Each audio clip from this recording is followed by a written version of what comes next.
Bien, y aquí estamos en Mesa de Campeones con el gran gusto de poder conversar un rato con un técnico especializado en el exterior, un hombre que ha hecho un camino brillante, está viviendo en el Reino Unido, tan afectado con esto del coronavirus, y siempre es un gusto volver a charlar un rato con él, como lo hiciera Lonchi en el Instagram de Campeones, con tanto reconocimiento y tanta repercusión que generó la rica nota que hizo con Sergio Rinland, a quien saludamos en Campeones. Sergio, ¿cómo te va? Hola, ¿qué tal, Jorge? Bien, un gusto verte nuevamente, un gusto verlo a los dos y estar nuevamente en contacto con ustedes. Sergio, cada vez que uno tiene la posibilidad de conversar contigo, uno se pasaría horas y horas, ¿no? Vos sabés que en estos días hemos estado a través de la producción de Pablo Culela haciendo un resumen de la vida de Carlos Reutemann. Y vos sabés, Sergio, que me llamaba especialmente la atención y lo charlábamos con Pablo, principio de los 80, cuando el Lole pelea el campeonato, la cantidad de errores que cometían los pilotos, la cantidad de cambios en la punta o en los primeros lugares. Tenía que ver, Sergio, con el cambio de técnica, se llegó a los autos alares, los físicos de los pilotos no estaban preparados. ¿Qué explicación se le puede encontrar, Sergio, al ver tantos errores en pilotos de primer nivel, los referentes de la Fórmula Uno de esos momentos? Mira, yo creo que no es tanto que tiene que ver con la habilidad de los pilotos, sino que más que nada con la tecnología de los autos que había en esa época. Para mí es eso, los autos de hoy son casi robots, o sea, vos ves que tienen una confiabilidad que muy difícilmente un auto se quede en carrera. En aquella época que un auto rompe una caja, un motor, que se te bloquee algo, que se te rompa una suspensión, era más común, porque no estaban las herramientas de construcción y de cálculo que hay hoy. Hoy es más fácil ser arriesgado. Digo esto porque la fortaleza de un auto, uno está acostumbrado a ver tremendos golpes donde se bajan casi en el 95% de los casos caminando sin problema, pero antes cualquier golpe podía derivar en daños en el físico de los pilotos, ¿no? Era más complicado. Mirá, te digo una cosa que le escuché decir a Bruno Giacomelli el otro día, ¿no? Él dice que si Verstappen hubiera Sí, corrido en la época de él, ya se hubiera matado 4 veces. Sí, es coincidís. toda una definición. Eso, ¿Coincidís? eso es toda una definición, sí. ¿Y coincidís, O sea, Sergio? los coches antes eran mucho más peligrosos, los pilotos tenían mucho más cuidado, porque sabían que cuando se pegaban una piña se lastimaban feo. Sergio, y esto se ve reflejado inclusive en las carreras las más extremas que tiene el automovilismo. Escuchándolo días atrás, por ejemplo, bueno, Pechito viene diciendo que las 24 horas de Le Mans son a fondo, que no hay respiro. El Dakar, el último en Arabia Saudita, fue una lucha entre los tres máximos referentes, Peter Hansel, Sainz y Alatilla, a fondo desde la primera etapa hasta la última. También los otros días lo decían vinculado al tema de las 500 millas de Indianápolis. Antes las carreras había un margen para poder regular. Ahora son a fondo de la primera a la última vuelta. Esto tiene que ver, Sergio, con el hecho de que los vehículos te permiten andar a fondo, inclusive en las carreras extremas. Sí, exacto. Es toda una cuestión del avance de la tecnología, del avance del diseño, de la construcción, de los vehículos, el conocimiento que hay hoy de los materiales, de la utilización de los materiales, te permite diseñar las cosas mucho más precisas. Antes había mucha, digamos, la palabra justa no es ignorancia, sino que no había el conocimiento que hay ahora. Entonces, siempre había un margen de error y había un coeficiente de seguridad mucho más grande del que hay ahora. Ahora los coeficientes de seguridad son pequeñísimos porque lo trabajan de esa manera, ¿no? En la época nuestra vos podías diseñar una pieza y le dabas un coeficiente de seguridad de 2 o 3 y resulta que hubiese necesitado darle 4 porque no tuviste en cuenta que tocaban un cordón y no sabés qué fuerza llevaban porque no tenías los elementos de medir esa fuerza. ¿Comprendés? Entonces los pilotos tenían que tener mucho más cuidado en carreras tipo Le Mans, en Indianápolis, que son carreras de larga duración y de digamos, de aguante, ¿no? Los pilotos cuidaban el auto y lo hacían todos. O sea, no es que uno no cuidaba y ganaba la carrera. El que no cuidaba y se tiraba a hacer, digamos, un sprint como hacen ahora y se le rompía el auto. 9 de Esto se 10 se le transfiere rompía el auto. también, claro, esto se transfiere también, este avance tecnológico al que referís, a la calidad de los autódromos, ¿no? De las pistas. Uno revisa imágenes de la década del 80, del 90, y pareciera que pasaron 50 años, ¿no? Tan alejado de lo que tiene que ser como se ve hoy.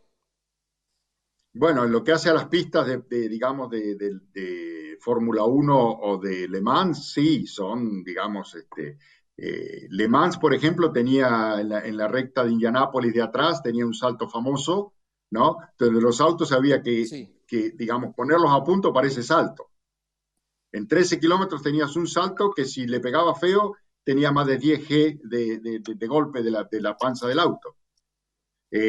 Hace unos años lo repavimentaron toda esa zona y ese problema ya no está más. Entonces, ahora los autos pueden ir mucho más bajo.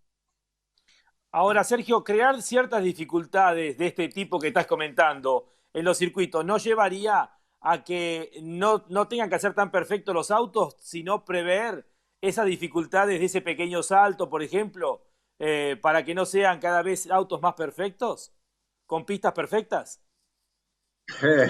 Es una pregunta muy difícil de contestar, ¿no? Porque es todo el avance de todo. O sea, por ejemplo, te doy una idea. El año pasado repavimentaron Silverstone, porque la gente de Dorna, de las motos, del Campeonato Mundial de Motos, se quejó de que la pista era muy ondulada. Sí. Ahora podés jugar al billar en Silverstone. Corrieron y se quejaron que dijeron que todavía era muy ondulada para ellos, ¿no? O sea, le empujan de todos lados.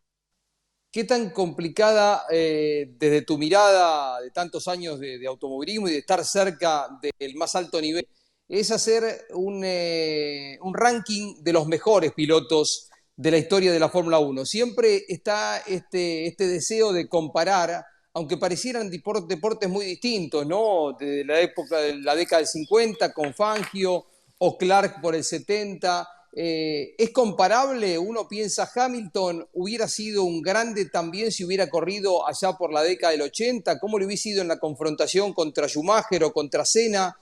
¿Es posible hacer esta comparación, este ranking, o son tan distintos que es incomparable una cosa con la otra?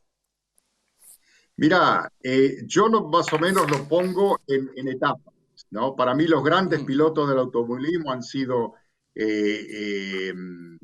Rosenmeier, por ejemplo, en la época de Fangio, en la época de Jim Clark, y cuando Jim Clark se mató, digamos, le pasó la vara a Jack Stewart, y cada uno, digamos, tenía su especialidad. Jackie Stewart hubiese podido competir con Fangio. Eh, Probablemente sí, pero digamos que se desarrolló de una manera distinta.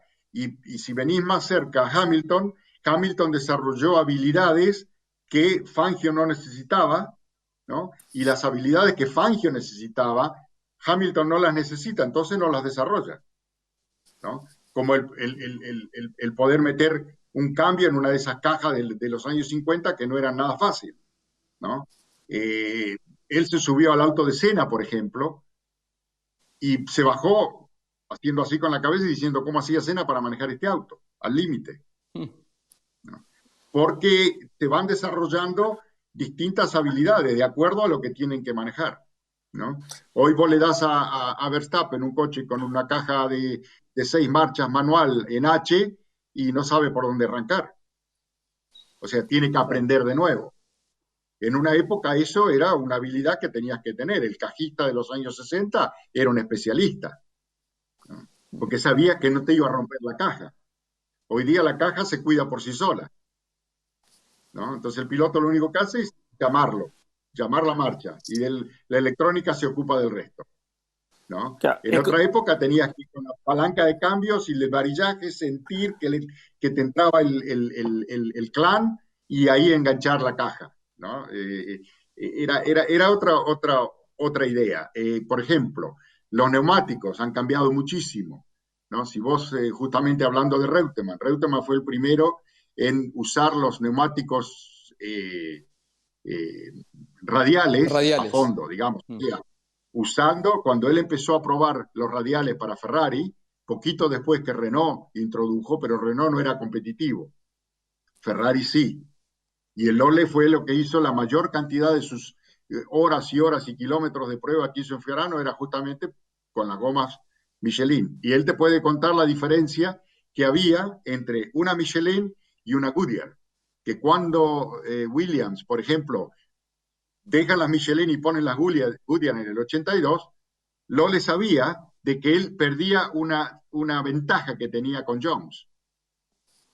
Porque él sabía manejar las Michelin, que perdonan menos, ¿no es cierto? Son más difíciles de llevar al límite que una Goodyear de esa época que era con telas cruzadas. Entonces, cuando le cambian a Goodyear, ¿no es cierto? La convencional perdió esa habilidad que él había aprendido. Los años de Ferrari no le servían. Los grandes pilotos en cada época se adaptaron a lo que tenían que resolver para manejar más rápido que el resto. Esto sería un poco la definición. Exacto.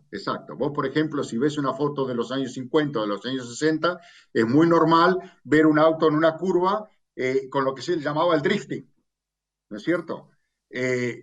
Hoy día eso no lo es, porque los neumáticos tienen un ángulo de deriva mucho más estrecho, mucho más rígidas son los neumáticos y mucho más parecido el neumático de adelante que el de atrás. Casi iguales, te diría. Entonces vos ves el auto, anda como un Scalextric sobre rieles. Sin embargo, en los años 60 eso no lo veías. Y en los años 50 menos. ¿No? O sea, el neumático era más angosto, no eran slicks, no tenían la misma adherencia y tenían de la carcasa era mucho más flexible. Entonces el auto se iba más, ¿no? Y vos tenías que corregir en una curva y llevarlo, ¿no? Con el acelerador. Hoy no lo tenés que llevar con el acelerador. Hoy lo llevas a fondo, ¿no? Excelente son la descripción. distintas las cosas que van cambiando en la tecnología, que los pilotos tienen que ir adquiriendo nuevas habilidades. Y el caso de Reutemann con las Michelin es un caso típico, ¿no? De un piloto con una calidad y una capacidad enorme como la que tenía él, aprendió a manejar las radiales y después se las sacaron. Se ve reflejado lo que era también, la adaptación ahora en lo físico de los pilotos en las distintas épocas. Claro, en la época, por ejemplo, te doy la diferencia entre la época de Larrauri en Le Mans y la época de Pechito en Le Mans. El Larrauri tenía que no podía manejar al 100% a las 24 horas. Tenía que manejar un 80%.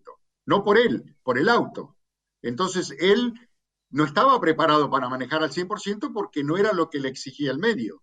Hoy día Pechito sabe que se sube al Toyota y tiene que trabajar, sí, tiene que ir al 100% desde la primera hora hasta la última. Entonces el estado físico de Pechito es de otra dimensión. Claro. No que sea mejor. Te pido un instante, por favor, Sergio. Sí, preparado para el momento. Te pido un instante, hacemos una breve pausa y continuamos este rico diálogo con Sergio Rinland, técnico argentino en Reino Unido. Colcar, concesionario oficial Mercedes-Benz. Campeones en edición digital. Notas de colección, análisis, investigación, evocaciones, estadísticas, turismo carretera, Fórmula 1 y mucho más del automovilismo argentino y mundial. Campeones, disfruta de las ediciones en formato digital. Ya están disponibles. Edman, distribuidor nacional de aditivos alemanes Liqui Moly. Mejoran el rendimiento, alargan la vida útil y reducen el consumo de tu motor. Distribuye aditivos alemanes Liqui Moly para todo el país. Edman, en internet edman.com.ar.